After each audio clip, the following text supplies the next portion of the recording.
మోదీ సర్కారు సంధించినటువంటి EBC quota అస్త్రం దేశ రాజకీయ ముఖ చిత్రాన్ని మార్చనుందా అనే అంశంపై జరుగుతున్నటువంటి చర్చ. బీసీ ఉద్యమ నేత విజయఆర్ నార్గన్ గారు ఏం చెప్తారు? ఇవాళ దేశవ్యాప్తంగా 15% ఉన్నటువంటి ఇతర కులాల ఓట్లను ఆకర్షించేందుకే ఈబీసీ కోటా అస్త్రాన్ని మోదీ సర్కారు ప్రయోగించిందని, మరి ఆ మేరకు పొలిటికల్ వర్కౌట్ అయ్యేటువంటి ఆస్కారం ఉందా? ఏం చెప్తారు? పొలిటికల్గా ఎట్లా ఉంటుంది దీని పర్యవసానం? నేను అనేది ఏంటంటే రిజర్వేషన్లు భారతదేశంలో బ్రిటిష్ కాలం నుంచి ఉన్నాయి. ఇవి ఒక తీరుగా లేవు. ఫస్ట్ 1909 నుంచి 1946 వరకు ఈ దేశంలో మొదట రిజర్వేషన్లు వచ్చింది ముస్లింలకు. మైనారిటీలు గెలవలేరు, 8-9% ఉన్న ముస్లింలు ఇతర హిందువులతోటి గెలవలేరని అప్పుడు మైనారిటీ దృక్పథంతో ఇచ్చారు. తర్వాత నాన్ బ్రాహ్మిన్ మధ్యలో తమిళనాడులో ఇచ్చారు. తర్వాత మళ్ళీ బాబాసాహెబ్ అంబేద్కర్ అంటరానితనము, విద్యా వెనుకబాటుతనము దీని ఆధారంగా ఏదైతే షెడ్యూల్ క్యాస్ట్ లీస్ట్ ఏదైతే ఫెడరేషన్ ద్వారా చెప్పించారో దాని ద్వారా ఇచ్చారు. బీసీలకు 1951లో మొదటి రాజ్యాంగ సవరణ ద్వారా ముందు బాబాసాహెబ్ అంబేద్కర్ ఏదైతే దాంట్లో రాజ్యాంగంలో ఒక ఆర్టికల్ పెట్టాడో దాని తర్వాత పెరియార్ రామస్వామి చేసినటువంటి తమిళనాడులో చేసిన ఉద్యమం ఫలితంగా 1951లో మొదటి రాజ్యాంగ సవరణ జరిగింది. దాని ఫలితమే ఆర్టికల్ 15 క్లాజ్ 4 అనే దాన్ని చేర్చి సామాజికంగా విద్యాపరంగా వెనుకబాటుతనం ఉన్న ఇతర వెనుకబడిన కులాల వారికి విద్యా ఉద్యోగ రంగాల్లో మాత్రమే రిజర్వేషన్లు ఇవ్వచ్చు అని పెట్టారు. రాజ్యాంగంలో చేర్చిన తర్వాత అది చట్టమైన తర్వాత సుప్రీంకోర్టులు కానీ హైకోర్టులు కానీ ఏం చేయాలి అని అంటే, ఈ ప్రభుత్వాలు వెనుకబడ్డ కులాలకు ఎంత ప్రపోర్షనేట్గా రిజర్వేషన్లు పెంచుతూ పోతుంటే ఈ సుప్రీంకోర్టు హైకోర్టులు దాన్ని సమర్థిస్తూ ఈ పేదల సంక్షేమం కోసం ఈ ప్రభుత్వాలు చేస్తున్నాయి కాబట్టి వీటిని అమలు చేయాలని సుప్రీంకోర్టు హైకోర్టు వాటిని రాజ్యాంగాన్ని రక్షించే విధంగా తీర్పులు ఇవ్వాలి. కానీ వీళ్ళు కొత్త మెలికలు పెట్టి మెరిట్ దెబ్బతింటుందని ఓపెన్ కేటగిరీ అని రకరకాలయని పెట్టేసి ఏదైతే ఈ దేశంలో తరతరాలుగా అనేక సంవత్సరాల నుంచి అణచివేతకు గురి అవుతున్నటువంటి వర్గాలకు ఈ సుప్రీంకోర్టే ఒక రకంగా ఏంటంటే దాంట్లో అనేక మెలికలు పెట్టి దాన్ని అమలు కాకుండా చేయటం అనేది ఒక విచిత్రం. అసలు ఇతర దేశాల్లోనైతే పార్లమెంటు చేసిన చట్టాలను సుప్రీంకోర్టులు రక్షిస్తాయి, హైకోర్టులు రక్షిస్తాయి. కానీ భారతదేశంలో ప్రజలకు బాధ్యత వహించే పార్లమెంటు చేసిన చట్టాలను ఈ కోర్టులు అసలు అడగాలి. అసలు బీసీలు 70-80% ఉన్నారు, మీరు ఎందుకు ఇవ్వటం లేదని పార్లమెంటును అడగాలి. సుప్రీంకోర్టు అడిగి మీరు అంతవరకు పెంచండి, వీళ్ళకి న్యాయం చేయమని సుప్రీంకోర్టు అడగాలి. ఆ విధంగా అడగకుండా పెంచిన రిజర్వేషన్లు 50% పెంచితే ఇంకా మీరు 50%కి పెంచకుండా ఉండాలి అని చెప్పి సుప్రీంకోర్టు హైకోర్టులు అడగటం అనేది విచిత్రం. దీన్ని పార్లమెంటులో చర్చించి పార్లమెంట్ ఎందుకు అడగలేదు? కాంగ్రెస్ పార్టీ సుదీర్ఘంగా పరిపాలించింది. ఇప్పుడు లోక్సభ ఎన్నికల ముందు ఈ నిర్ణయం తీసుకుంది మోడీ కేబినెట్. అంటే లోక్సభ ఎన్నికల్లో ఆ మేరకు లబ్ధి పొందాలని కదా, ఆ మేరకు లబ్ధి చేకూరుతుందా చేకూరదా? లబ్ధి చేకూరుతుందా అంటే భారతదేశంలో ఇప్పుడున్నటువంటి పరిస్థితుల్లో మొన్ననే ఒక సర్వే వచ్చింది. బొటాబొటిన కాంగ్రెస్కు అదేవిధంగా ఎన్డీఏకు మధ్యలో 10-15 సీట్ల తేడాతోటే ఉందని వచ్చింది. దీనికి మోడీ బ్రహ్మాస్త్రం లాగా నేను ఇంతకుముందు చెప్పాను కదా, ఉమ్మడి ఆంధ్రప్రదేశ్లో బలిజ కాపులు మరాఠలు ఎస్సీ ఎస్టీ మైనారిటీ సెక్షన్స్ ఏ విధంగా రియాక్ట్ అవుతాయి? ఎస్సీ ఎస్టీ సెక్షన్లు సహజంగానే బీసీలకు జరిగిన న్యాయాన్ని వ్యతిరేకిస్తాయి. కానీ ఎస్సీ ఎస్టీ సెక్షన్లో ఉన్నటువంటి నాయకత్వం ఎవరైతున్నారో తీరా ఎన్నికలకు వచ్చేటప్పటికి బీసీ నాయకులు కానీ బీసీ పేరుతో ఉన్న వాళ్ళంతా కాంగ్రెస్ పార్టీకో బీజేపీకో ఇంటర్నల్గా సరెండర్ అయిపోతారు. కాబట్టి ఏదో వాయిస్ ఇస్తారు, స్టేట్మెంట్లు ఇస్తారు, అడావుడి చేస్తారు తప్ప తీరా ఎన్నికలకు రాగానే తన స్వార్థం కోసం, తన ఒక టికెట్ కోసమో లేకపోతే తన దానికోసమో ఏదో కొన్ని పైరవీల కోసమో అమ్ముడుపోతాయి. దానివల్ల ఏమైందంటే బీసీలకు ఇప్పట్లో వచ్చే పరిస్థితి లేదు. ఇక బీసీలకు చివరి అంశం ఏంటంటే బడుగు బలహీన వర్గాలు ఒక రాజకీయ పార్టీ పెట్టుకొని బహుజన్ సమాజ్ పార్టీ లాగా ప్రజల్లోకి వెళ్ళిపోయి గెలిచి ఓట్లు వేసుకుంటే తప్ప ఈ పార్టీలు భయపడవు. అప్పుడు మోడీ కానీ కాంగ్రెస్ పార్టీ కానీ అప్పుడే భయపడతాయి. బీసీ సంఘాల పేరుతోటి చిన్న డిమాండ్లు పెట్టి ధర్నాలు పెడితే 10 మంది ఉండరు, 50 మంది ఉండరు. నారగోని పెడితే 5 లక్షల మంది మీటింగ్ రారు, ఏం భయపడతారు? కాబట్టి మేము ప్రజలలోకి వెళ్లాల్సిన అవసరం ఉంది, ప్రజల్ని సమీకరించాల్సిన అవసరం ఉంది. రాజకీయ లబ్ధి కోసం అయితే మోదీ సర్కార్ ఈ నిర్ణయం తీసుకుందో ఆ మేరకు రాజకీయ ప్రయోజనం చేకూరడానికి ఆస్కారం ఉంది, తప్పనిసరిగా ఉండే అవకాశం ఉంది. మోడీ ఒక రకంగా కాంగ్రెస్ ను దెబ్బకొడుతున్నాడు. బీజేపీ పార్టీలోనే ఒక అసంతృప్తి గూపి ఉంది, ఆ పార్టీ నోరు మూయిస్తాడు. ఇప్పుడు దీంతో చాలా ఎత్తుగడతోటి వ్యతిరేక సెక్షన్ ఒకటి ఉంది బీజేపీలో బలంగా ఉంది, దాన్ని నోరు మూయించి ఇప్పుడు దీన్ని అవలీలగా బయటకు వచ్చేసి మళ్ళా ప్రధానమంత్రి అయ్యే పరిస్థితి ఇది ఆలోచించండి. అయితే బీసీలకు ఈ క్రమంలో దెబ్బ తగిలే అవకాశం ఉంది. అయితే ఒక లాభం కూడా ఉంది. BC leader Modi, Narendra Modi BC వర్గాల నుంచి వచ్చిన నాయకుడే. అయితే ఒక లాభం కూడా జరిగే అవకాశం ఉంది. రేపు 50% దాటొద్దని రేపు సవరణ చేస్తే సుప్రీంకోర్టుకి ఎవరన్నా వెళ్తే మరి దాటొచ్చు 60% ఇవ్వచ్చు అని ఒకవేళ సుప్రీంకోర్టు దారి చూపించింది అనుకో, అప్పుడు బీసీలు కూడా 27% నుంచి ఎట్లాగో 50% దాటిపోయింది కాబట్టి బీసీలకు కూడా 50 చేయండి, ఈబీసీలకు కూడా 10 ఇవ్వండి, ఇంకో 5% ఎవరికి ముస్లింలకు కూడా ఇంకొక 5% ఇవ్వండి అని ఓపెన్ అయిపోయి ఈ నిబంధన ఎగిరిపోయే అవకాశం కూడా ఉంది. ఒక రకంగా లాభం జరిగే అవకాశం కూడా లేకపోలేదు. ఏం చెప్తారు కాంగ్రెస్ తరఫున ఎమ్మెల్సీ రాముల్ నాయక్ గారు? ఇది పొలిటికల్ అడ్వాంటేజ్ కోసమే మోదీ సర్కారు ఈ ఈబీసీ కోటా నిర్ణయం తీసుకుంది, అది ఆ మేరకు పొలిటికల్గా బెనిఫిట్ కూడా పొందబోతుంది అనేటువంటి నారగోని గారి అభిప్రాయం. మీరే చెప్తారు. ఈబీసీలకు రిజర్వేషన్ ఇవ్వద్దని ఎక్కడ కాంగ్రెస్ పార్టీ చెప్పలేదు, రేపు ఏ పార్టీలు గిట్ట చెప్పరు, అందరికీ ఓటు కావాలి. ఏ పార్టీ కూడా చెప్పరు, ఏ పార్టీ గిట్ట చెప్పరండి, నేను చెప్తున్నా కదా, అందరికీ ఓట్లు కావాలి, ఓట్లు ఏ విధంగా వేసుకోవాలి బెనిఫిట్ అవుతుంది కదా. బీజేపీకి ఉండవచ్చు. నేను ఏమంటున్నా అంటే ఈబీసీ మీద అన్ని పార్టీలు సమర్థిస్తాయి, రేపు అందరు ముఖ్యమంత్రులు సమర్థిస్తారు, అందులో ఎటువంటి డౌట్ లేదు. ఎందుకంటే అన్నట్లు రెడ్డి సాబ్ అన్నట్లు ఇవాళ మేము ఎన్నికల మేనిఫెస్టోలో పెట్టింది మేము చేస్తున్నాం అంటున్నారు. నేనేమంటున్నా అంటే 85% బీసీలు, ఎస్సీలు, ఎస్టీలు ఉన్నారు. ఎవరు జనాభా ప్రతిపాదిక వాళ్ళకి రిజర్వేషన్ ఇచ్చేయండి. ఇంకోటి ఏం చేస్తారంటే మీరు ఎడ్యుకేషన్ ఫ్రీ పెట్టేయండి, హెల్త్ని ఫ్రీ చేయండి, హౌసింగ్ని ఫ్రీ ఇవ్వండి, ఇంకా రిజర్వేషన్లు వద్దండి, రిజర్వేషన్లు వద్దు. ఏదైతే నారగోని అన్నాడో ఆయన బాధతోటి అంటుండు. ఎందుకంటే బీసీ మూవ్మెంట్లో దాదాపు మేమందరం బహుజన్ సమాజ్ పార్టీలో పనిచేసిన వాళ్ళం. ఇవాళ ఈ కులం అని నశించిపోతున్నారు తప్ప ఆర్థికంగా ఇంకో అన్ని విధాలుగా. కానీ ఓటు బ్యాగ్ బాబాసాహెబ్ అంబేద్కర్ ఇచ్చిన బుల్లెట్ కంటే పవర్ఫుల్ బ్యాలెట్ని ఏ విధంగా మనం వేసుకోవాలనేది ఇప్పుడు మా అటువంటి నాయకులు ఒక టికెట్కో 2 టికెట్లకో ఆ విధంగా వెళ్ళిపోయి ఇది చేస్తున్నాం. కానీ ఇవాళ అందరం కలిసికట్టుగా పనిచేస్తే డెఫినెట్గా తెలంగాణ రాష్ట్రం సాధించినాం. అందులో కులాలు, మతాలు, పార్టీలు ఏం లేకుండా అందరం ఇది కావాలనేది ఎప్పుడైతే డిసైడ్కి వచ్చిందో రాష్ట్రం సాధించాం. అట్లనే కసి పెరగాలి మనుషులలో, కసి పెరిగి మా రిజర్వేషన్లు మాకు ఉండాలి, మాకు అన్ని విధాలుగా ఇది ఉండాలి, అందరు సమానం ఉండాలి. అగ్రవర్ణాల వారిలో గిట్ట నేను బ్రాహ్మిన్స్ని చూస్తా అండి, 6,000 రూపాయలకు గుళ్ళ పూజ చేస్తున్నారు 6,000 రూపీస్కి. నేను కాదని అంటలేదు, కానీ ఇది ఎన్నికల ముందు కాదు, ఇది ఒక 4 సంవత్సరాల ముందు తీసుకొస్తే నరేంద్ర మోడీ నిజాయితీని ఇది చేస్తుంటే. కానీ ఇవాళ ఎన్నికలు ఇది ఉంది, నేను సినిమా చూపెడతా, నేను అడుగుతా, నాటంటే డెఫినెట్ పోతాడండి రేపు సుప్రీంకోర్టుకి. ఇస్తే మాకిట్ట 52% బీసీలకు ఇవ్వండి, ఎస్సీలు 10%, ఏ రాష్ట్రాలలో ఎంత జనాభా ఉందో దాని ప్రకారం ఇవ్వండి. ఇవాళ ఈ విధంగా పోతాము. ఇప్పుడు 2 విధాలుగా ఉన్నాయి, ఇందులో లాభం పొందవచ్చు మాట ఉంటాను, లేకుంటే 50%కే ఇది కావచ్చు. నేను ఇచ్చిన 10% సుప్రీంకోర్టు ఇది చేసింది, మళ్ళీ నాకు దేశ ప్రధానమంత్రి చేయండి, నరేంద్ర మోదీ ఆయగా 10% లాయేగా అనే కొత్త నినాదం పెట్టి మళ్ళీ ఈ దానికి గేమ్ చేయడానికి మొదలు ప్రకాష్ రెడ్డి గారు ఏం చెప్తారు? కాంగ్రెస్ నాయకులే మీకు స్లోగన్ ఇస్తున్నారు, నరేంద్ర మోడీ ఆయగా 10% దేదేగా, అవి దేది అన్నా అవి బాధ में भी दूध देगा. ఇప్పుడు ఎట్లా ఉందంటే ప్రకాష్ రెడ్డి ఒకటే 10% దేనే में हम लोग कोई ये नहीं है, మేము స్వాగతిస్తున్నాం. కానీ ఇది ఒక 4 సంవత్సరాల ముందు ఇది చేస్తే వాళ్ళకి చిత్తశుద్ధి అనేది ఉంటుండే.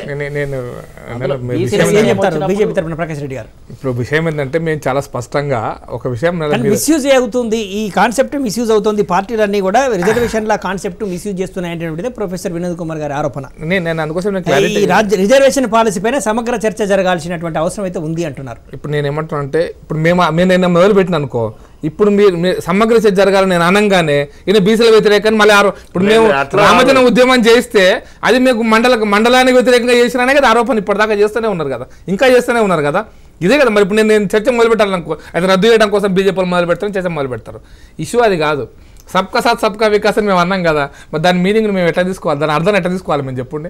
ఈ సబ్కా వికాస్ అంటే సబ్కా సాత్ అనేది అది ముస్లింలు కావచ్చు, హిందువులు కావచ్చు, అగ్రవర్ణాలు కావచ్చు, బీసీలు కావచ్చు, ఎస్సీలు కావచ్చు, ఎస్టీలు కావచ్చు.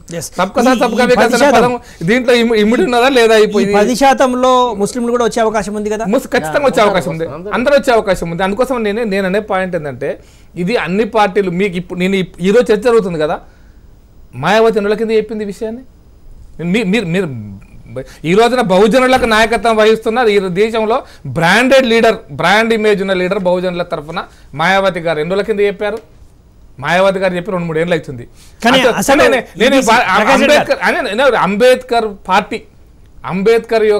అంబేద్కర్ పెట్టినటువంటి పార్టీకి ప్రతినిధిగా ఈరోజు కేంద్ర మంత్రివర్గంలో అతివాల 3 ఏళ్ల కింద చెప్పిండు. అతివాల డిమాండ్ చేసిండు. అతివాల డిమాండ్ మేరకు అతివాల క్యాబినెట్ లో ఉన్నట్టు ఈ రోజున. అది అంబేద్కర్ పార్టీ. అతివాల అంటే వేరే పార్టీ కాదు కదా. అంబేద్కర్ పార్టీ అతివాల నాయకుడు, అతివాల నాయకుడు. ఆయన చెప్పిండు. అందుకోసం దేశంలో ఉన్నటువంటి అన్ని వర్గాల ప్రజలు స్వాగతిస్తున్నారు. అయితే బీసీ నేను ఒక విషయం చెప్తున్నాను. బీసీలకు ఇప్పటిదాకా మీరు చెప్తున్నారు కదా, నరేంద్ర మోడీ గారి ప్రభుత్వం బీసీ కమిషన్ తీసుకొచ్చి దాని చట్టబద్ధ కల్పించిన నరేంద్ర మోడీ ప్రభుత్వమే కదా. ఎస్సీల అట్రాసిటీస్ విషయంలో, ఎస్సీ ఎస్టీల మీద అట్రాసిటీస్ విషయంలో సుప్రీంకోర్టు తీర్పుకు ఈబీసీ విషయం లోపల 2 రిజర్వేషన్ పద్ధతులు ఉన్నాయి. ఒకటి వర్టికల్ రిజర్వేషన్స్, ఇంకోటి హారిజాంటల్ రిజర్వేషన్స్ అనేటువంటిది. ఈ ఎస్టీ, ఎస్సీ, బీసీ ఈ మహిళలు ఇప్పుడు ఎట్లయితే 33% రిజర్వేషన్లు అయితే అమలవుతున్నాయో అందులో రిజర్వేషన్లలో మళ్ళీ రిజర్వేషన్, అట్లాగే ఎస్సీలలో కూడా రిజర్వేషన్ల ఫలాలన్నీ కూడా ఉన్నత వర్గాలకే పోతున్నాయి, సంపన్నులకే పోతున్నాయి. ఈ సంపన్నులకు పోకుండా ఉండాలంటే క్రీమ్ లేయర్ తీసుకురావాలనేటువంటి సిస్టమ్ పెట్టారు. అట్లా ఈ ఎస్సీ, ఎస్టీ, బీసీ, మైనారిటీ అన్ని రిజర్వేషన్లు కూడా హారిజాంటల్గా సమాంతరంగా ఇచ్చినట్టయితే, ఈ ఈబీసీ కోటా అనేటువంటిది ఇచ్చినట్టయితే పేదలకు న్యాయం జరగడానికి ఆస్కారం ఉంది కదా. ఈ ఎకనామిక్ బ్యాక్వర్డ్ క్లాసెస్ అనేటువంటిది అన్ని సెక్షన్స్ లోపల కూడా అమలు చేసినట్టయితే బాగుంటుంది అనేటువంటి చర్చ కూడా ఉంది. ఏం చెప్తారు సార్? ఎస్సీ ఎస్టీలకు క్రీమీ లేయర్ లేదు సార్ ఇప్పటిదాకా కూడా లేదు. ఎస్సీ ఎస్టీ రిజర్వేషన్ అనేది 100 సంవత్సరాల వివక్షకు గురైనటువంటి సమాజం కాబట్టి దాన్ని ఆదుకోవడం కోసం గాంధీజీ అంబేద్కర్ల మధ్య ఒప్పందం ఆధారంగానే ఎస్సీ ఎస్టీలకు అటువంటి క్రీమీ లేయర్ పెట్టాలి. ఎందుకంటే సమాజంలో 2 గ్లాసుల సిద్ధాంతం పోయేదాకా ఉండాల్సిందే అనేది బీజేపీ డిమాండ్ కూడా. 2 గ్లాసుల సిద్ధాంతం ఎంతకాలం ఉంటుందో అంతకాలం రిజర్వేషన్ ఉండి తీరాలని మేము డిమాండ్ చేస్తున్నాం. ఆ వివక్ష పోయిన రోజున నిజమైన సమాజం వస్తుందని ఒప్పుకుంటున్నాం. ఇది మొదటిది. క్రీమీ లేయర్ విషయంలో కూడా మేము బీసీల క్రీమీ లేయర్ విషయం నేను ఇప్పుడు కాదు మాట్లాడుతున్నది. వారు మేము బీజేపీ ఇప్పుడు తప్ప రైటా కాదు. మేము 85లో నేను విద్యార్థి నాయకుడిగా ఉన్నప్పుడు ధైర్యం చేసి 85లో విద్యార్థి పరిషత్ నాయకుడిగా, జాతీయ కార్యవర్గ సభ్యుడిగా ఆ రోజు మేము క్రీమీ లేయర్ డిమాండ్ చేసినాం. ఫస్ట్ టైం నేను 1985 30 సంవత్సరాల క్రితం. క్రీమీ లేయర్ వల్ల జరుగుతున్నది ఏంటంటే, క్రీమీ లేయర్ ఆర్థిక విధానం గురించి చెప్పాలి మేము ఆ రోజున. ఎవరైతే రిజర్వేషన్ ఉపయోగించుకొని ఒక గెస్టెడ్ ఆఫీసర్ అవుతాడో ఆయన సామాజికంగా ఒక పై స్థాయికి ఎదిగినట్టు. ఎవరైనా సరే రిజర్వేషన్ ఉపయోగించుకొని ట్యాక్స్ పేయర్ అవుతాడో అంటే ఎంతకంటే వన్ టైం కాదు, ఆ వర్గాలకు ఆ కుటుంబాలకు మాత్రమే రిజర్వేషన్ ఇవ్వకూడదు. ఎందుకు అంటే అత్యంత వెనుకబడ్డటువంటి వాళ్ళకి అవకాశం వస్తుంది అనేటువంటిది. ఇది సోషల్ స్టేటస్ ఆధారంగా, ఇన్కమ్ ఆధారంగా, సోషల్ స్టేటస్ ఆధారంగానే అనేది సామాజిక అణచివేత ఆధారంగా వచ్చినాయి. ఒకసారి పొందితే రెండోసారి వద్దు, కొడుకు కొద్దు, మనవాడి కొద్దు. ఇది తప్పుడు సిద్ధాంతము. అంబేద్కర్ చెప్పిన రిజర్వేషన్ల వ్యవస్థకు రంధ్రాలు పెట్టడానికి పేదలు మరింత పేదలుగానే మిగిలిపోతున్నారు. కాలం వరకు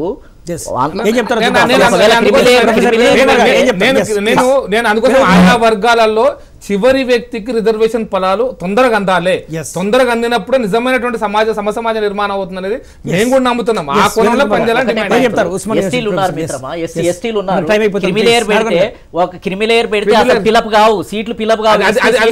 వివక్ష సమాజం అది వివక్ష సమాజం అది. ఫైనల్ ఒక మాట చెప్తాను. సార్ చెప్పిన రేవతిలో కంపెనీ చెప్తాను సునీల్ గారు. బీసీ రిజర్వేషన్స్ విషయంలో మీకు తెలంగాణ రాష్ట్రంలో ఉమ్మడి రాష్ట్రంలో అమలవుతున్న విషయం చెప్తా. ఒక మెడికల్ కాలేజీలో కనుక ఒక క్యాండిడేట్ ఓసీ క్యాండిడేట్ రిజర్వేషన్ కనుక మారితే అతనికి ఓసీ కోటాలో కనుక బీసీ కోటా వేరే కాలేజీ పోతే ఆ వికెట్ చేసినటువంటి ఓసీ కోటా సీట్ కూడా బీసీకి ఇస్తున్నటువంటి వ్యవస్థ ఈ ఆంధ్రప్రదేశ్ రాష్ట్రంలో ఉంది. సార్ అంటున్నారు వాళ్ళకి పూర్తి స్థాయిలో అవకాశం.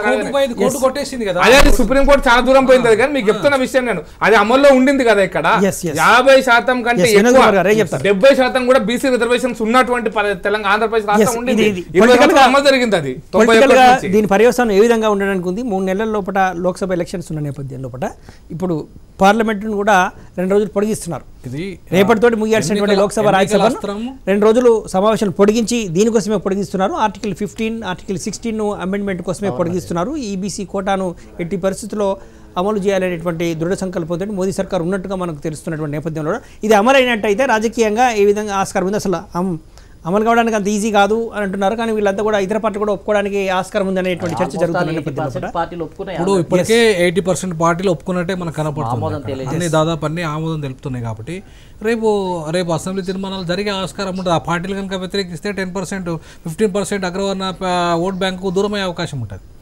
సో దీంతో ఇంతకుముందు నారాయణ గారు చెప్పినట్టుగా రెండు రకాలు, రెండు అంచుల కత్తి ఏది, నరేంద్ర మోడీ గారు రెండు అంచుల కత్తిని ఇప్పుడు అస్త్రం వేశారు. ఒకటి తన అస్తిత్వాన్ని కాపాడుకోసం తన పార్టీలో, తర్వాత అగ్రవర్ణాలు ఎవరైతే ఉన్నారో తన పార్టీలో ఇప్పుడైతే ఏదైతే తను అది చేయడానికి వాళ్ళని డిఫీట్ చేయడానికి ఒక అస్త్రంగా భావించాలి దీన్ని. ఎందుకంటే నరేంద్ర మోడీ గారిని తన సొంత పార్టీలో ఉన్న బ్రాహ్మణ్స్ కావచ్చు, అగ్రవర్ణాలు ఎవరైతే ఉన్నారో కొంత ఆయనను ఒత్తిడి తెచ్చే ప్రయత్నం ఉంది. దానివల్ల ఏమవుతుందంటే ఆ పార్టీలోనే మొత్తం సామాజిక వర్గాలని ఆయనకు సపోర్ట్ చేయడం ఒకటవుతుంది, అగ్రవర్ణాలన్నీ కూడా. రెండవది కాంగ్రెస్ లాంటి పార్టీ, ఇతర అన్ని రాజకీయ పార్టీలు కూడా ఇవాళ అగ్రవర్ణ పేదలకు సంబంధించిన అంశాన్ని ఖచ్చితంగా సపోర్ట్ చేయడం వల్ల దేశవ్యాప్తంగా ఉన్న రాజకీయ పార్టీలను కూడా నరేంద్ర మోడీ అంశాన్ని అనివార్యంగా మద్దతు చేయాల్సిన పరిస్థితి వస్తుంది.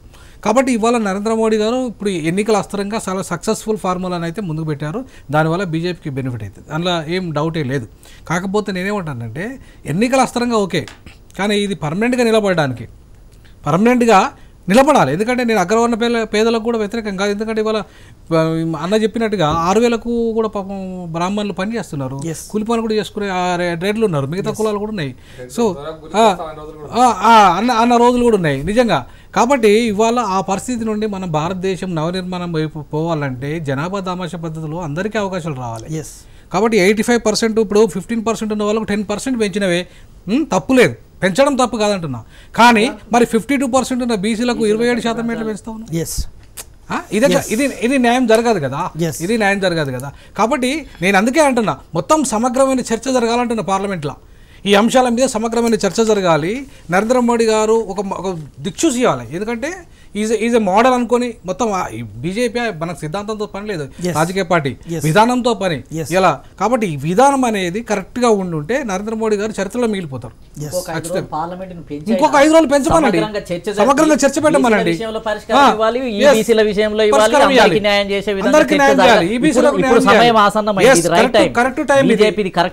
ఇంకొక 5 రోజులు పెంచమనండి పార్లమెంట్. పోయేదేమో 85% ప్రజలకు సంబంధించి ఇంకొక 5 రోజులు అది అట్లా పెంచాల్సిన బాధ్యత మోదీ సర్కారు సంధించినటువంటి ఈబీసీ కోటా అస్త్రం ఇటు రిజర్వేషన్ల అంశం పైన కానీ రాజకీయాల్లో కానీ ఎలాంటి మార్పులకు దోహదపడుతుందని అంశంపై జరిగిన చర్చలో పాల్గొన్నటువంటి బీసీ ఉద్యమ నేత విజయఆర్ నారగోని గారికి, అలాగే కాంగ్రెస్ లీడరు ఎమ్మెల్సీ రాముల్ నాయక్ గారికి, ఉస్మానియా యూనివర్సిటీ ప్రొఫెసర్ గాలి వినోద్ కుమార్ గారికి, బీజేపీ అధికార ప్రతినిధి డాక్టర్ ఎస్ ప్రకాష్ రెడ్డి గారికి ధన్యవాదాలు. రిజర్వేషన్ల అంశం అనేది మొదటి నుంచి కూడా ఆయా అధికారంలో ఉన్నట్టు పార్టీలు తమ రాజకీయ ప్రయోజనాలకు అనుకూలంగా మలుచుకుంటున్నాయి. ఈ రిజర్వేషన్ల అస్త్రం అనేది ప్రతిసారి మిస్యూజ్ చేస్తున్నాయి పొలిటికల్ పార్టీలు అనేటువంటి ఆరోపణలు వ్యక్తమవుతున్నాయి. రిజర్వేషన్ల పాలసీ మీద సమగ్రమైన చర్చ జరగాలనేటువంటిదే స్టూడియోలో ఉన్నటువంటి చర్చలో పాల్గొన్నటువంటి ప్రముఖులంతా కూడా అభిప్రాయపడుతున్నారు. ఇది రాజకీయంగా ఒకంత బీజేపీకి మేలు చేకూర్చేటువంటి అవకాశం ఉందని కూడా చర్చలో పాల్గొన్నటువంటి ప్రముఖులంతా కూడా అంగీకరిస్తున్నటువంటి పరిస్థితి. కానీ 2 రోజుల పాటు పార్లమెంటు సెషన్స్ని పొడిగించినట్టుగా తెలుస్తోంది. మరికొద్ది రోజులైనా కూడా పొడిగించైనా సరే ఈ రిజర్వేషన్ల పాలసీ మీద సమగ్రమైన చర్చ జరగాలి, రాష్ట్రాల అసెంబ్లీలో కూడా చర్చ జరగాలి. ఈ రిజర్వేషన్ల తేనెతుట్టే ఈ సమాజానికి ఎలాంటి అనర్థాలకు దారి తీయకుండా అందరికీ ఆమోదనీయమైనటువంటి అందరి ప్రయోజనాలను కాపాడే విధంగానే రిజర్వేషన్ల విధానం ఉండాలి. ఆ మేరకు లోతైన సమగ్రమైన చర్చ జరిగిన తర్వాతనే విధానపరమైన నిర్ణయాలు తీసుకుంటే బాగుంటుంది అనేదే సర్వత్రా వ్యక్తమవుతున్నటువంటి అభిప్రాయం. ఇది ప్రధాని నరేంద్ర మోడీ సంధించినటువంటి ఈబీసీ కోటా అస్త్రం పైన ప్రత్యేక చర్చ కార్యక్రమం.